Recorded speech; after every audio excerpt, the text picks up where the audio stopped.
founder of Dragon Federation, and we are definitely having a conversation here today about the future of technology, how that plays into what we're doing on the technology side, the companionship side, and even AI. And I kind of want to just kind of set the stage for this a little bit. There's a lot of curiosity around our product at our booth and some other things, and I've got a really great team of panelists here that I'll introduce you to in just a second. But they are, from psychologists to other technologists to educators, and we've kind of got the gamut here on what we're doing and why we're doing it. But we're really excited about technology just in general, and the opportunities that we have. And so just kind of dive into it real quick. If you're not familiar with Dragon Federation, or you've heard of us here at FanX, we are the emotionally intelligent AI companionship platform. We don't really talk about that too much, and this is one of the reasons why we're going into this panel, because as much fun as it is to play games and have dragons and to do these things from a companionship standpoint, there is an effort behind us to actually have meaningful technology, whether it's for interaction with our kids or ourselves, so that the screen time that we have actually has some benefit to it. But we do range the products from physical products to mobile AR and the passive engagement with VR and XR headsets, and with theme parks integrations, one of the reasons why we have one of the panelists up here with us. But I don't want to get too far into my own sort of situation on this. I really love who we got here, and I kind of want to dive into that. But just to kind of preface this, again, we are standing at this sort of edge. I don't know, I think it's like an edge. I don't know how you guys feel about it. This sort of edge of technology. Yeah. Good precipice. Like, hopefully we fall the right way, or we have a wingsuit to take us there. But it's accelerating extremely fast, right? And for many young people, all of us really, that pace can feel overwhelming. And so there's a lot of things that we want to discuss here, whether it's the fear that's happening around AI, surveillance, and even what possibly could be losing to make us human. But the real answer isn't fear, regulation, or retreat. And from the Dragon Federation standpoint, what if it's bonding? And what if technology can help you learn emotionally, support you, mirror your growth, do some of the things that we benefit, and I like to call it just additive to our life. And that's what we're exploring today with immersive tech, with education, emotional AI, and with dragons. So with that, I just kind of want to get into our panelists here. I'll start over on the far end with James Jensen.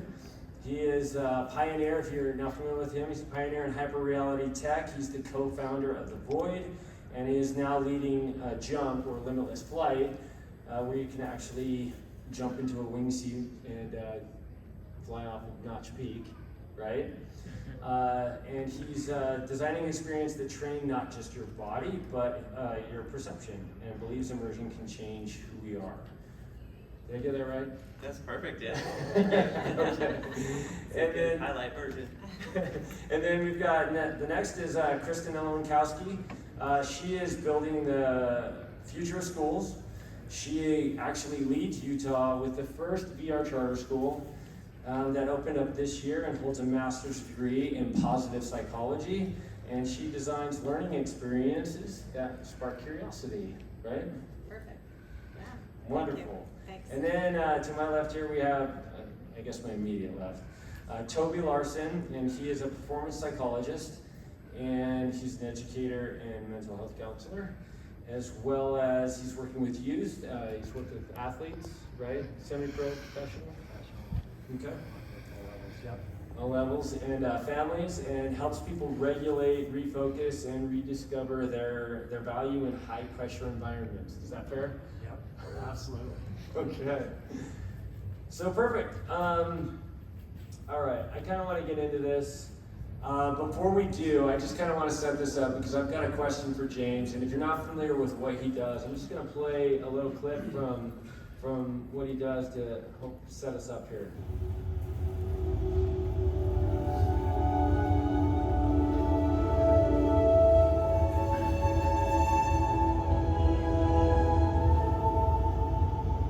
I didn't quite totally understand what jump could really mean. What does an experience like this mean to a person?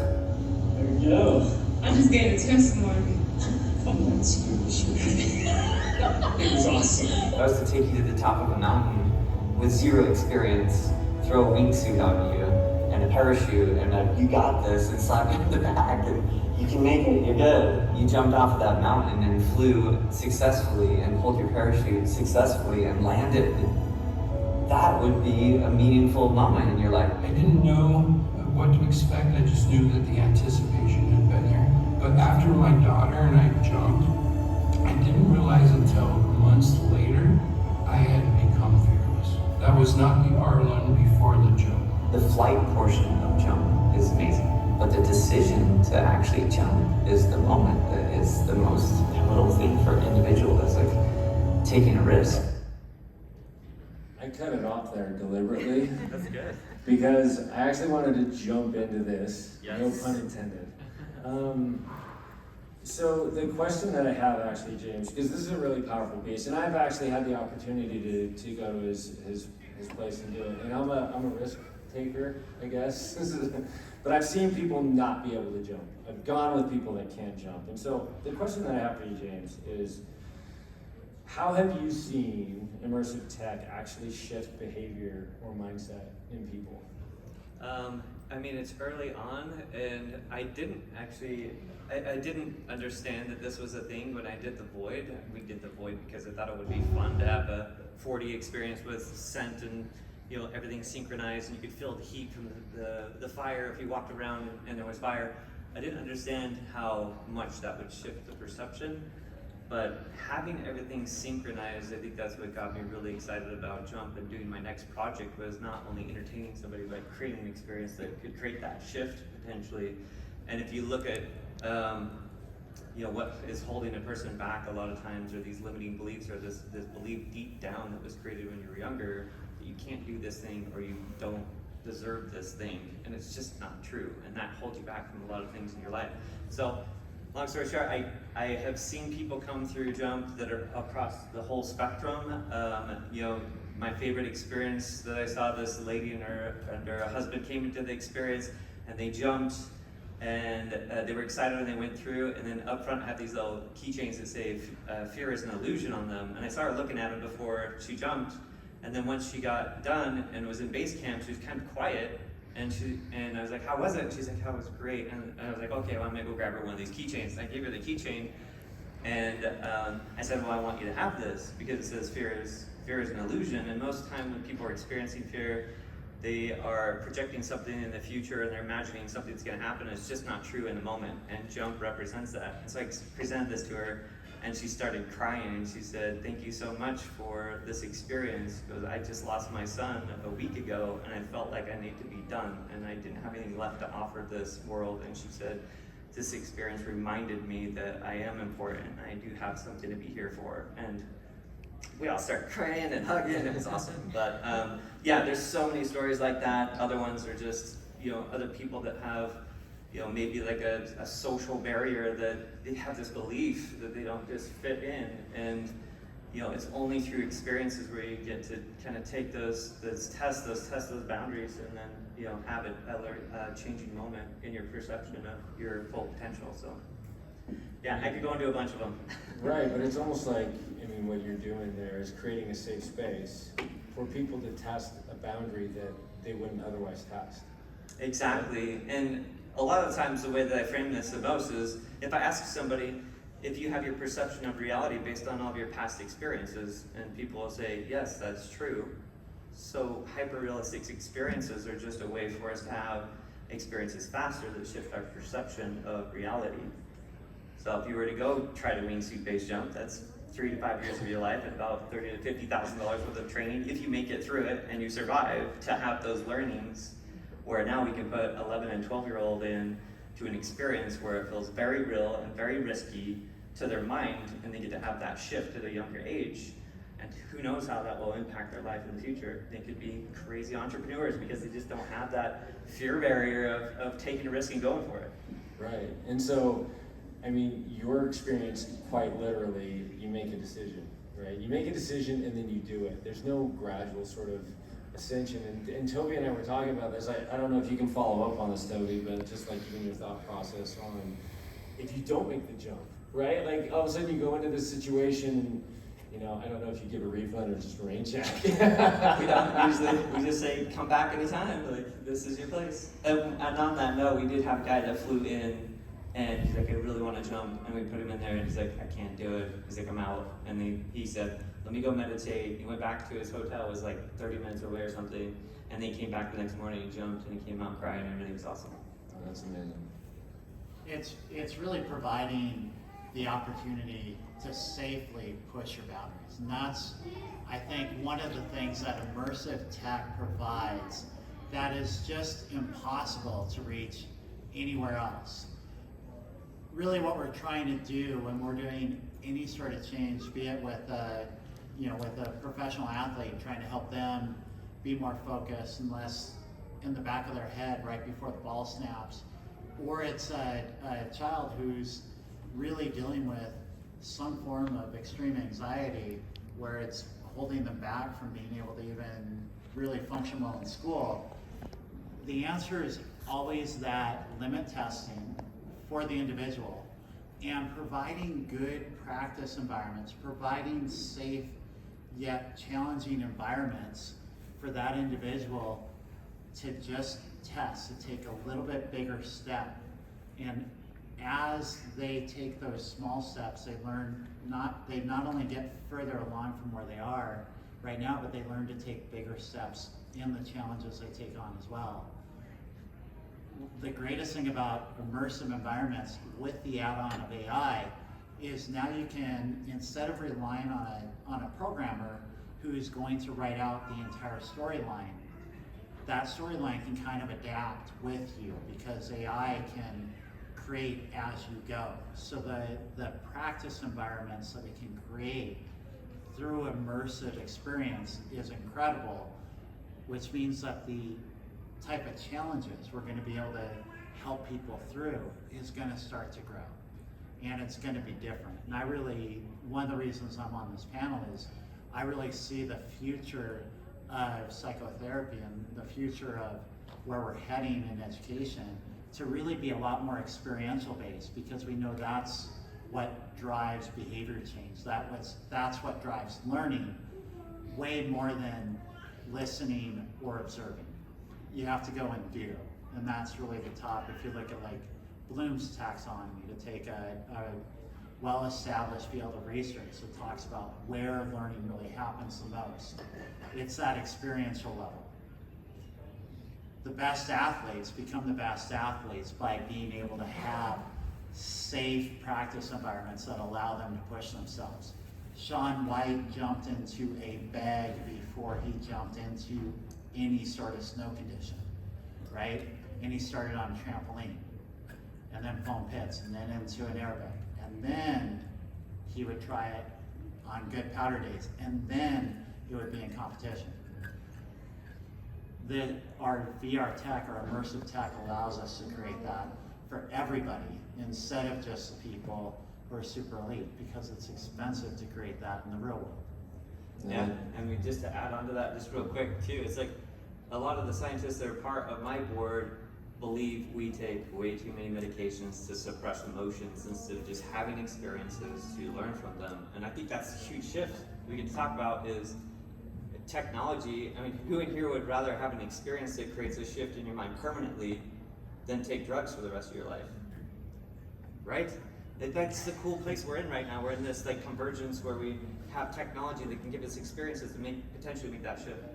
I mean, Toby and I were actually talking about that a little bit ago, right? Because even with Dragon Federation, man, I should just probably show this clip here in just a second, but I also want to ask Kristen some stuff. But the way that people are interacting with it, one of the pediatricians approached me and said, hey, could we do this? Because Adderall and some of the other things are such highly prescribed for anxiety, for ADHD, and some of the other things that are happening. And the opportunity to be able to develop actually real behavior change can take place with using smart technologies and smart content. Do you agree with that? Absolutely, and the immersive creates more of a whole brain response. When you take Adderall for ADHD, the reason that Adderall is used is because it creates a certain type of brain chemistry, and we're trying to get that type of brain chemistry in the client who needs it. Immersive tech also alters the brain chemistry.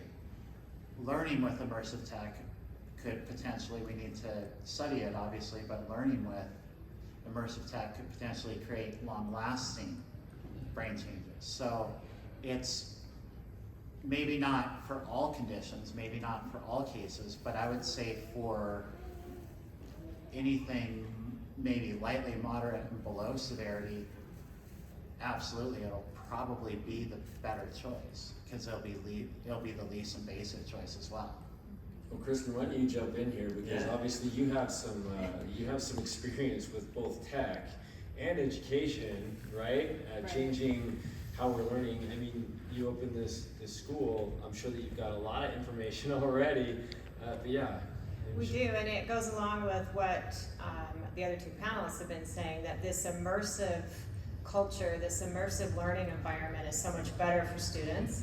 And so we opened the second VR charter school in the country, first one in Utah, and basically it's this immersive environment that now students can learn in. So they are in VR for part of the day with their teachers, and you know, the exciting thing is in VR you can go anywhere, you can do anything. You can go back and watch a historical event, you can go into space, you can go into the human body. You know, you're learning through this immersive experience. You're learning through this this event that is happening virtually, and to the point of what both of the panelists were saying, it's a better learning environment. You remember it longer. You're feeling more emotion than you do in a classroom just listening to a lecture. You're having a memory now. It's creating a memory. And so the test results that are coming out of some universities who are testing it, some other research that's coming out, is that, you know, students are recalling information better, they're testing higher, they're more immersed in the classroom, so there are fewer distractions. They're also more excited about learning. I think, you know, my master's degree is in positive psychology, which is basically the science of well-being. And one of the problems in education right now is that a lot of kids are not thriving in that environment. There's a lot of anxiety, I would say boredom. You know, we're in a different world now where there's so much technology and stimulation is coming quickly, and then we're still educating the same way we've always educated, which is for most kids just boring, not working, they're not engaged, they're not excited about learning. You know, all of these things that are, because we're in a different world now, and education hasn't really changed that much. So this is what our mission and our passion is to make education fun, engaging, exciting, and really leveraging the technology we have today. We have this immersive environment now we can put kids into, which is so exciting. Our students are loving it so far. We just opened in August for the first time in Utah, and we have students now learning in VR, and it's a whole different world, and they're loving it. And especially kids who, every child I would argue, but some of those kids who have really struggled in school because of some neurodiversion, they're really thriving in this environment because it's completely immersive. They don't have the distractions, they're excited about it, they're interested in it. I mean, it is gaming technology, but we're taking gaming technology and using it to educate kids through storytelling, through immersion, through experience that we haven't ever been able to do in a classroom before. And so this is so exciting. So we're excited about the technology and what it means for education, what it's going to mean for students, and what that next level of learning is. And now also implementing AI and some of this personalization that we've known that we need in education, that we haven't had a way to do it before. Now we can start to personalize education and just, my passion is just education to be exciting again for students. and to just have them in a culture that they're going to thrive in. And so, this is what's exciting about technology, this is what's exciting about virtual reality, and this is what's exciting about AI. No, I love that. I mean, that's exactly what we're doing at Dragon Federation as well. We don't really go into it when you're at the booth, but you can definitely talk with any of us out there about that. But you brought up something that I just want to survey real quick. How many of you are excited about more technology or gaming? Because I know in a lot of circles, like parents, like as me, I'm actually trying to get my kids off screens to a certain degree, and I don't know how many of you, I mean, just by a quick show of hands, like technology, you want more of it or you want less of it? More of it? More of it? I think More? that's Yeah, the kid back then, yeah, definitely more, right? It's a new generation. I think that's the fear, and that was definitely an obstacle in enrolling in our school, and maybe some of the fear of parents. But I will say this: I think that ship has already sailed. We're already in that world. That is the world that we're in. And really, immersive technology is different than screen time. Screen time on your phone is kind of passive. VR technology is more immersive and it's more active. And so it's different than being on a phone. It's different than mindless scrolling. This is actually learning and engaging and having experiences. So I would say it's different than screen time as a parent, Samson, but it's using technology to our benefit. It's using technology to benefit students and children in learning. So I hear you, and that's the argument that we've definitely gotten. But the parents, we've had so many great reports from parents saying, my student is doing so well, my child is doing so well for the first time in so many years. They're excited about learning, and that's where I would argue they already are immersed in technology. Let's take it and use it to their benefit. Yeah, I think, do you mind if I add on to that point? No, not at all. Awesome. Yeah, I think that's what I'm seeing too is, and that I'm most excited about is, in virtual reality, it's a different place because it's a very intimate kind of personal experience that's happening to you. You're not separated by a machine and there's a screen and there's this other character doing this thing. It's actually happening to you. And the more realistic that it gets, the more effective it is on the teaching. And a lot of people say, especially when you look at meta stuff and virtual reality, people are going to disappear into the metaverse and never come back, and they're going to be 700 pounds and never do anything physical in the world. I look at virtual reality very differently. I look at virtual reality like a gym. You go to the gym to work out your body to have a better life. You go to a nutritionist to be part of a nutritionist to get the information you need to go have a better life. You go into virtual reality to shift your perspective of reality and to make different changes, to have experiences that make those shifts to have a better life. And I think once people, it's inevitable. It's inevitable that's going to go that way. It's unfortunate we started in a game engine because everybody thinks they're video games, but when they happen to you and they're very personal, and I'm telling you guys, we're on this AI trajectory where it's going to not look like a video game anymore. It is going to look 100% real and feel 100% real. So if I go to Hawaii and have a great experience and meet all the people there and buy stuff, it's going to be the same in virtual reality, same psychologically in virtual reality. So that is the cool shift that I'm seeing in the education system, is that opportunity of being completely immersed, learning, having those learning experiences and going and being a better person and having different relationships and dealing with fear and emotions and stress and anxiety on a completely different level. And that's the future that I see. No, I agree with that. Actually, that's a really good segue. I want to show this clip because this was one of the early tests that we did with Dragon Federation when we kind of recognized what we were up against. And the opportunity, because I think, well, I'll just play this. I wanted to like you have rainbow teeth too.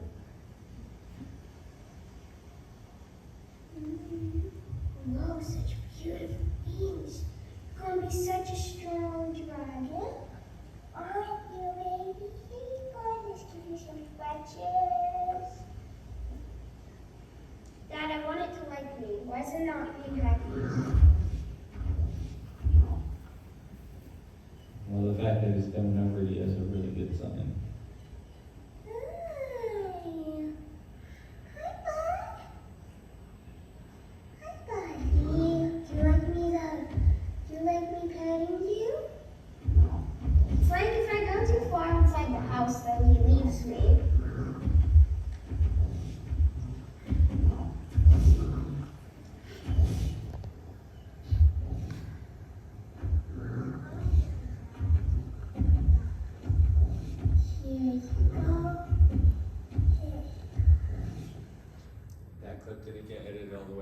wanted to show that little clip, and for a reason. Because as we talk about immersion, she was fully immersed in VR, right? The clip that was playing, she was in the dragon realm at the time, but she was absolutely communicating with me. She was communicating with the dragon. She was very present in that space, and the whole world. And so even when you go to the booth and you're interacting with the dragon in the VR set, we have it very specifically on the XR experience, so that you're actually involved in the world around you as well. And I think that when you look at stuff like this, about technology, about even the future of gaming, the future of education, this is really the opportunity, and what we see as well, to bring people together and start to have those conversations. And it's a lot different than, I think when we're talking about VI immersive tech, it's a lot different than when we're talking, you're looking at Roblox or Xbox games. Quite a bit different type of experience. Or if you're looking at, even go further down the line to just regular brain rot on YouTube, right? What's going on here is there's interaction, both within the game and amongst the game. Now, there's a lot of platforms that obviously do that. There's quite a few, first-person shooter games where they have those two components. But on those things, what's different is the goal isn't learning, the goal is winning, right? So that's why those work differently. In the case, of his daughter playing with the dragon and working, and then asking him, why doesn't it like me? That's a wholly different type of experience. So I'd say, do we want our kids to spend time on screens? Are screens bad? If they're using Apple Books, probably not. It's probably really good that they're on that screen, and probably spending half an hour a day looking at the screen that way, right? So screens themselves aren't necessarily inherently bad. What's bad is when the interaction isn't geared to foster some sort of growth that you're hoping to accomplish with your child as a parent. And what the immersive tech does that's different than just using basic gaming, and then you add the AI to it. Now the people that are providing this, the programmers, the back end behind it, is coming to you with, here's what we're actually trying to accomplish as a goal for your child who's using this technology. With Jump, with virtual flight, it's not, hey, let's just go get entertained, let's go have a cheap thrill. That would be heading up to Lagoon. Instead at Jump, it's, hey, let's go have a good time, and let's challenge ourselves, and let's try to do something that makes us grow a little bit, right? And so I'd say that tech and screens, by and large, are benign. How we use them determines good or bad.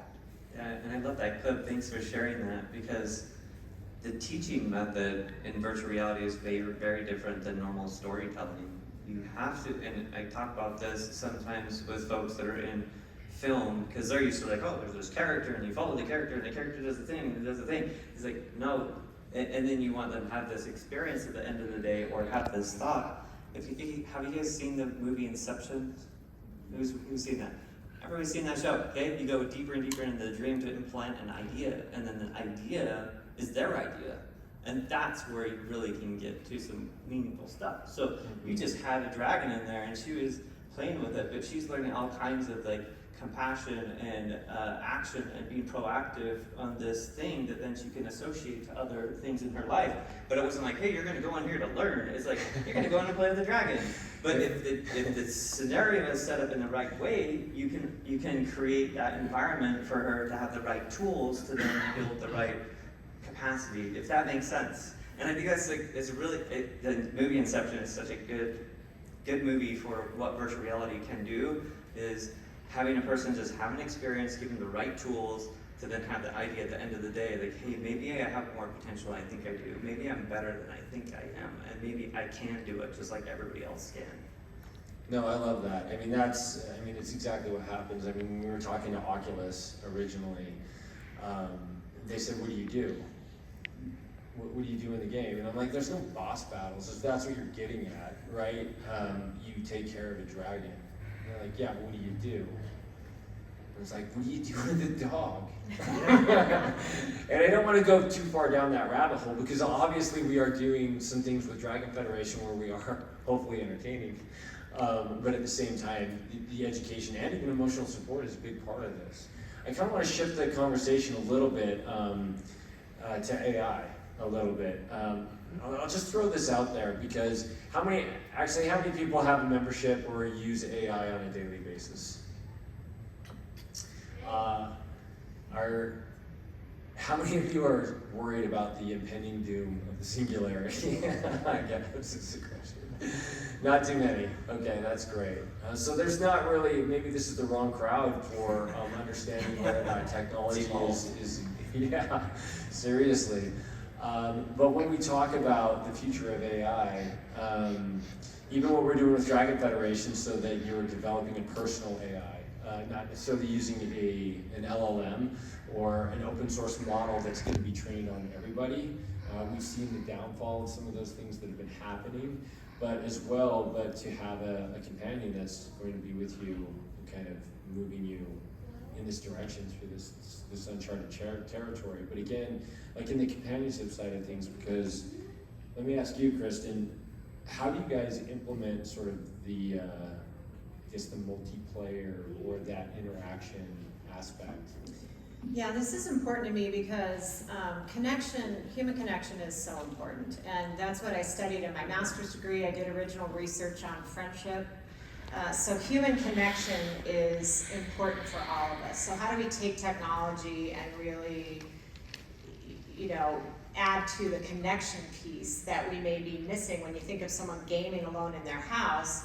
In virtual reality, you can be together. And even in our virtual reality school, while it's home-based, the kids come together into a virtual reality classroom or a virtual reality experience. And the nice thing about virtual reality is you can walk up and talk to someone individually. You can walk up and have a conversation with your teacher individually. You can work in small groups. You actually get to know each other. And for some kids who have some social anxieties, this is a much safer environment to interact with other people. It's a much safer environment to feel like they belong and can build these relationships and build these companionships. And so, and then you have this whole AI piece where we're starting to see personalized tutors. We're starting to see AI companions, as what Samson is doing. And so ways to build that feeling of connection, that feeling of belonging that we all need, that is important to all of us as humans. And so I really think technology, while some people think that might be hurting human connections, I think there is a way to leverage technology to really improve human connection and to really improve. We know in positive psychology that we all want to feel safe. We all want to feel like we belong. We all want to feel like we're a part of a tribe or a culture or a community. And I think there's ways to leverage technology to really build on that community piece and really to help you feel connected as humans. Do you think that having your own personal AI companion would help that? Absolutely. I think in a lot of cases it really does, because it gives them that sense of belonging, that sense of companionship, someone to talk to, interact with, train, and then in virtual reality environments, just, the connection with other humans. Yes, you're in your avatar, but in some ways that is more comfortable for some people. But you're still building those relationships, you're still building that connection. So it's, again, it's important as humans to feel connected, and we're finding new ways to do that. That's really awesome. And also to just add on that, I think, from what I've seen at Jump, we take in a lot of, we don't take a lot of biometric data in yet, but there's a system in the scientific community is called a closed loop system, where you're taking information in and they're using that information to augment the experience in real time. So what that means is if you had an EEG hooked up to somebody and you knew that yellow made them calm, you could then see where that EEG is taking them on a stress level and then introduce yellow into the sunset at the same time. Does that make sense? You can do that on all kinds of things. So heart rate, respiratory rate, visuals, all kinds of things. At Jump, we are monitoring the acceleration of all of the sensors that are on your body to do predictions on if you're jumping or not jumping, or how the simulation is flying. But on the AI side of that, I think that's what's really cool about AI and virtual reality specifically is an AI companion. When you talk to an AI companion, you aren't worried about how they're going to judge you. And I think there's a lot of psychology where, when you're trying to talk to somebody, they just start putting up walls like, oh, you can't fix me, and I have too many problems or whatever when you're talking to another human, because a lot of humans have judged you in the past, where an AI, a support kind of character, can give you information and feedback in this kind of closed loop system, reading your biometrics, and really help you, and it gives you a really safe place to be with an AI character like that. But I think that closed loop system is what we're going to see a lot more of through these, because virtual reality also is a very personal experience. It's different than anything else, than even sitting in this room and talking. Like when you're in virtual reality, it's very personalized. The more personalized it is, the more effective it's going to be. And just to add on to Dragon Federation, Samson, because I met Samson several years ago, and what I loved about what he was working on is that teaching children and students emotional and social learning is difficult in theory, where something like a dragon that you're actually training on a day-to-day basis, you're starting to learn some of those skills without realizing that you're learning them. And so again, it comes back to this immersive technology where it's a better teacher. It's a better teacher of these social and emotional skills when you're training a dragon. It's a better teacher in core education when you're actually having an experience. So I think it's the hands-on immersive learning that is really powerful. Yeah, go ahead. I think what's going to be really fascinating, what I'm, in the back of my head thinking on through all this, is I think with Dragon Federation, with having a dragon as a companion and that being the AI driven, it's quite a bit different than the people who use ChatGPT as their personal companion. I think that it's a dragon means instantly the user is not using a pure relationship type of model there. They're more on a caregiver to a pet model, which changes the nature of what they can rely on in terms of companionship, keeping them from falling into a situation where we see what happens with extensive ChatGPT use, where you end up with some people experiencing psychosis through it, with it being a imaginary creature. It'll be a totally different. I've not seen a dragon yet, and I've been to Norway, so I don't. But but I would say it'll be interesting to see if that type of abstraction and companionship becomes an important aspect too, as we start to see AI companions become more and more popular. I can imagine once we get into really a situation where we are all wearing some form of like meta glass type of thing, the word paper, the MS Word paperclip type of helper. I'd love to have one of those throughout my day of like, hey, can you pop up like 15 minutes early and remind me of things, because the calendar doesn't work as well as having just a little helper come up and remind me of things, right? With the elderly, like elder care is so difficult. A virtual companion there now changes the nature of how we can address some of the needs that our parents or people without caregivers actually have, in terms of the companion can actually keep track of a lot of things. And if it's tied to AI, the type of monitoring and the type of support it can do becomes really great. I think our caregiving needs in this, are becoming so great that I think actually probably one of the burgeoning fields for AI will be eventually having companions. Yeah, one of the stats, when I was doing some of the research on this, and we don't have to validate that here, but I was looking at some stats on how ChatGPT was being used, and the numbers that came back was 75% of the use on ChatGPT was actually personal. Meaning they're either educating themselves, they're asking how they can be better on something, looking for a plan, this type of thing that actually has personal reflection.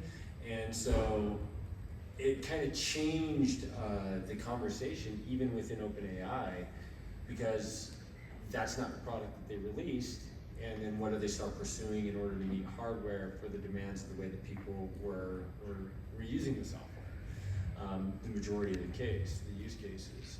And so we do have some people here that actually have some dragons, and the conversation is there is that conversation. And by the way, people, if you have, we will open this up. So if you have any questions for any of the panelists, please come up and ask a question. I'm glad to answer that. But one of the questions that always gets fielded with Dragon Federation is, can the dragon talk to me? Will I be able to talk with my dragon? And we're working really hard, especially when you start mentioning things like EEG, right? Because it's like, how do you start to understand a thinking model, and so that you know when it's reacting or what it's thinking based on the input, right? And so as you're training it, as you're learning and developing to be able to have more information, whether that's words or whether that's other information, just to be able to be informed. I think that that's a really big part of what we're doing at Dragon Federation, as far as that companionship is, but then also what does that look like for, you know, the future of learning, the future of other experiences, the future of psychology, the opportunities that are there. But, I mean, if anybody wants to jump in on that, you can. I certainly want to leave some time open. We're starting to get to flies by. It really does. I would like to I'm interested to see where you guys are at. I don't know if you have any questions. But. Yeah, if there's any questions, let's just go ahead and invite you up, and we'll start there. Go ahead. I have a quick question, and maybe a little, just because I may not understand the program a little bit. Sure. I'm a bit of a newbie. But how are you implementing AI with your VR? Are you guys using apps, extensions, or is it programmed into it like a game that you would put on your computer? Like, how is that specifically? What's the technology? Like, how are we putting technology in there? Yeah. Yeah, so for Dragon Federation specifically, and not to get into too like proprietary, we're keeping it separate from the game engines, straight up. The reason for that being is Dragon Federation was developed as a multi-platform experience, or a platform agnostic experience, meaning that you don't have to be in VR, you don't have to be in AR, you could be on your computer, you could be at Jump, you could be at a theme park. And so in order to have that work seamlessly, we have to have the brains of the operation not bound by any constraints of a specific library, if that makes sense. Okay, yeah, so it's not going to be like put on like specific platforms or specific consoles. You guys have your own thing. Yeah, we are using the game engines currently to be able to move at a speed and pace depending on the platform. But the overall goal for Dragon Federation is, again, to have the mode to capture and train data, protect that data, and then to provide you the most realistic opportunity to have a dragon. So whatever platform delivers that in a way that's the best, we have to keep at least the brains of the operation separate. Okay, and then your idea of companions. So I've had a few ideas actually already on this, creating a little companion. So it's really cool to see like minds having this idea as well, and it feeling more futuristic and more necessary.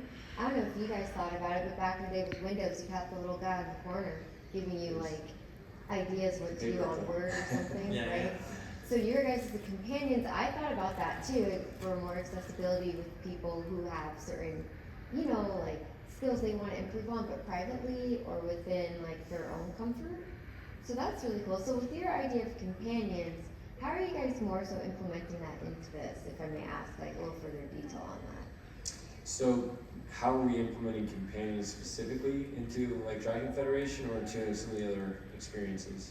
Sure, like a little bit of each, I guess, because I was confused like to where you were implementing it, like who was specifically joining in on this idea of companions. So in ours specifically is the companion. The dragon is the companion. So like it is quite the experience, right? The idea is that the approach that we're taking that's different from a lot of the other people is an AI usually comes out of the box extraordinarily intelligent.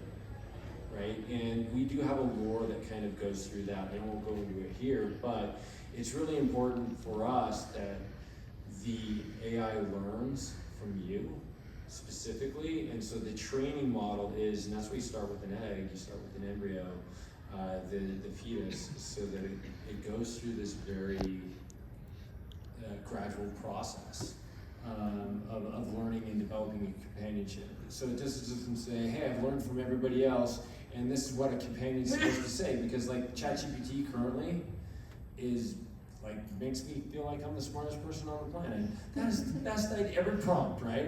Oh, what a great idea, let's solve this problem, you know? And and a lot of times it's like, well, I don't need that problem solved, let's go back a couple of steps, and thanks for the compliment, but let's figure out, you know, where we're trying to go here.